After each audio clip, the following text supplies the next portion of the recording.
Salut à tous les amis, ravi de vous retrouver pour cette nouvelle vidéo. En demi-finale de la Ligue des Champions, le Real se qualifie 2-0 à l'aller, 2-0 au retour, score cumulé 4-0, ça fait plaisir et c'est un match qui était quand même compliqué. Je suis soulagé, clairement soulagé les amis, parce que Stamford Bridge, parce que la Ligue des Champions, parce que Chelsea quand même, c'est une équipe qui a des individualités, c'est une équipe qui a essayé de respecter un plan de jeu.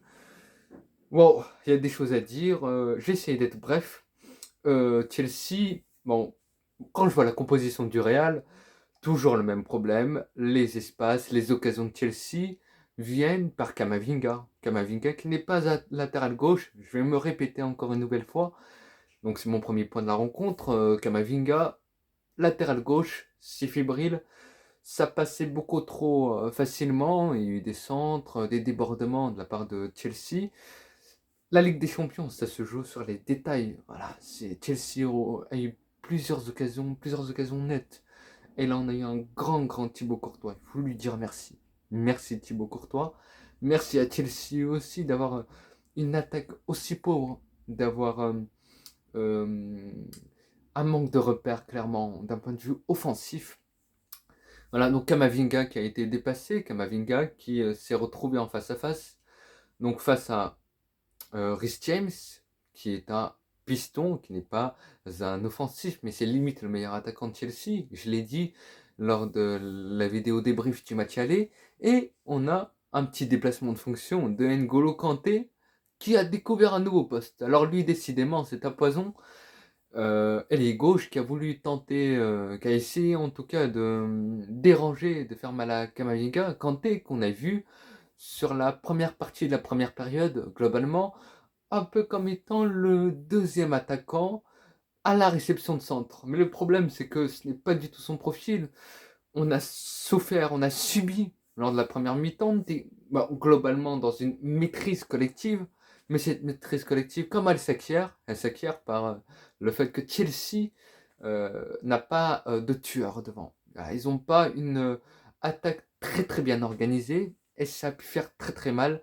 Ça se joue sur des détails. C'est la Ligue des Champions. Voilà, c'est t'as beau être inférieur. On l'a vu avec le Real l'année dernière, le Real qui était inférieur, qui se faisait dominer, mais sur des détails, sur des ballons, sur un Benzema qui était dans un moment incroyable, qui était dans une grande forme, avec un Vinicius, le duo Vini-Benzema. Il suffisait d'un petit détail pour que tout penche en la faveur du Real.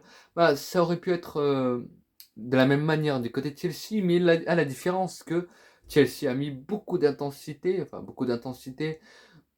Chelsea s'est installé dans le camp du Real et le Real a dû souffrir, a dû subir. Pourquoi? Parce que Kroos, devant la défense, n'est pas un point fixe défensif qui va assurer une certaine stabilité.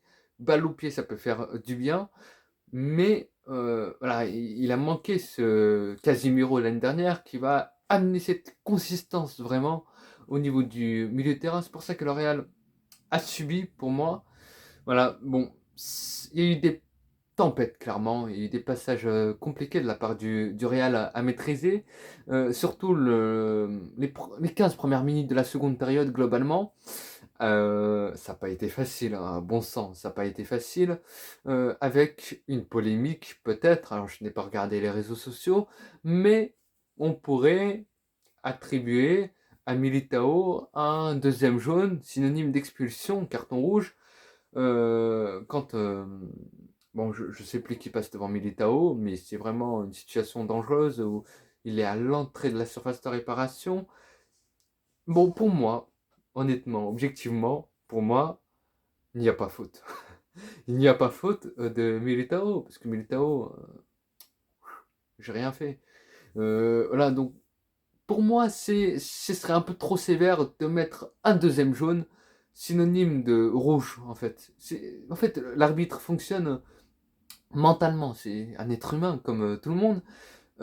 Si Militao n'avait pas un premier jaune avant, il lui aurait donné directement le jaune.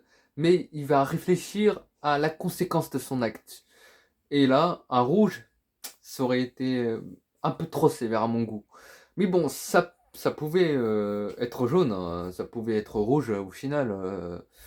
Voilà, c'est un peu à l'appréciation de l'arbitre qui, sent le coup, qui va évaluer l'action et qui va prendre une décision qui va devoir trancher. Voilà, un rouge, ça n'aurait pas été une polémique incroyable non plus, mais parce qu'en fait, Militao touche, donc il gêne la progression de son adversaire, de son vis-à-vis, je ne sais plus quel joueur de Chelsea. Voilà, donc pour la polémique, je ne sais pas. Alors pour revenir un petit peu sur le bilan individuel des joueurs du Real, alors Karim Benzema, qui lui a décidé sur cette rencontre de jouer un petit peu écolo. Voilà, Karim Benzema était vert dans cette rencontre. Euh, il lâchait très vite les ballons, il était très souvent en retrait, il n'accompagnait pas assez Vinicius. J'ai pas trouvé en jambes. Voilà, comme à l'habitude pour cette saison, malheureusement, Benzema, je le trouve pas en forme, athlétiquement, pas en jambes du tout. Il est sorti à la 70e, à 20 minutes de la fin.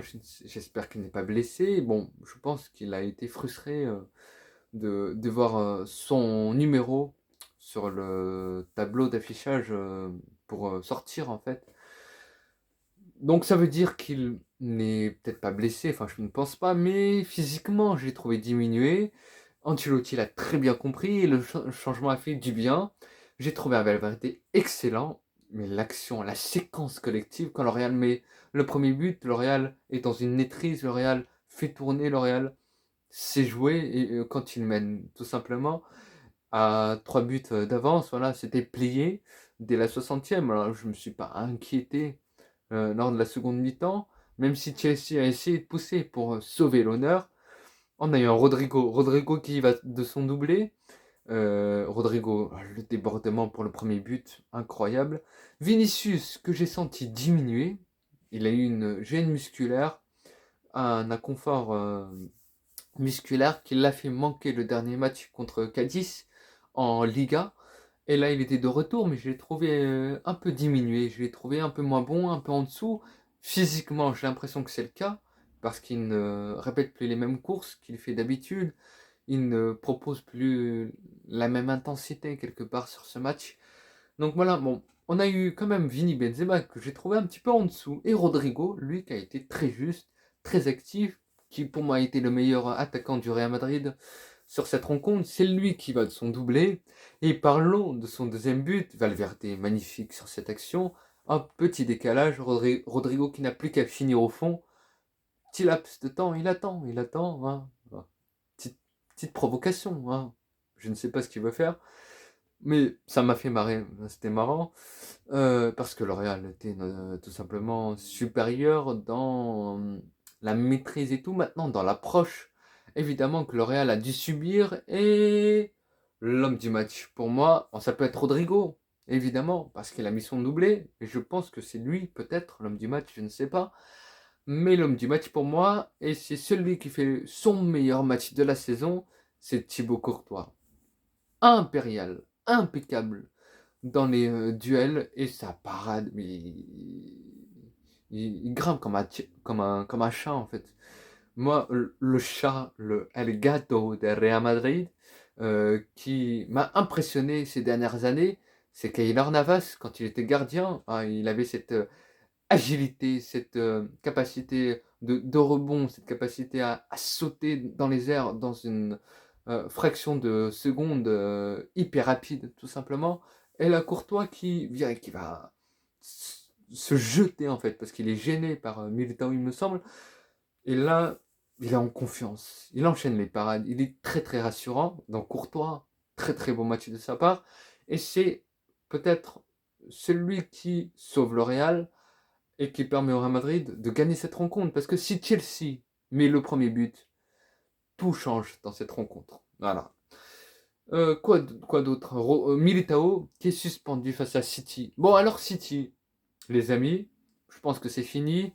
Notre parcours s'arrête en demi-finale. Ciao, ciao. Parce que City, je parle de Manchester City, qui a gagné 3-0 contre le Bayern. Bon, quand on voit le match contre le Bayern, qui est quand même une grosse équipe, le Bayern, hein, bon, je me dis que City, pardon, intrinsèquement, collectivement, ils sont 2 fois supérieurs au Real. Je pense que le Real, en plus le retour c'est à l'Etihad Stadium, donc bonne chance pour espérer arracher un billet en finale de Ligue des Champions. Mais ça fait 2 Ligues des Champions, 2 finales de Ligue des Champions, j'aimerais bien, mais 2 demi-finales de Ligue des Champions consécutives depuis le retour d'Ancelotti. Ça fait plaisir, voilà, c'est un très bon bilan européen, clairement. Il y a la Copa qu'on doit chercher obligatoirement pour sauver la saison. Une Copa, une demi-finale, c'est bien. Après, L'Oréal a ses armes. L'Oréal peut faire mal, peut inquiéter City quelque part, mais il va falloir un plus grand Vinicius, un plus grand Karim Benzema, et au petit passage, Milan en demi-finale, les 2 gros clubs du monde, les plus grands clubs du monde, les plus grands clubs de l'histoire. Les 2, ce sont les 2 premiers à valider leur ticket pour les demi-finales de la Ligue des Champions. Elle est pas belle cette histoire, et pourquoi pas une finale Real Madrid-Milan? C'est le rêve de tout amoureux du football. Bon les amis, j'espère que vous avez aimé cette vidéo. Si vous avez apprécié ce que j'ai dit, bah, n'hésitez pas à la liker, à la partager, à la commenter. Ça me ferait plaisir et surtout, abonnez-vous, rejoignez ma chaîne YouTube en masse. Et voilà, bon, la semaine prochaine, je suis en vacances. Là, j'ai mes partiels à finir. Donc, au niveau vidéo, je vais essayer de m'organiser, mais je vais prendre du temps avant de sortir une nouvelle vidéo. On va évidemment suivre l'épopée européenne du Real Madrid et peut-être des vidéos sur la surdité, des témoignages, des vlogs. On verra. Qui sait? Ben, merci d'avoir suivi cette vidéo. Je vous dis à très vite pour de nouvelles aventures sur ma chaîne YouTube. Ciao!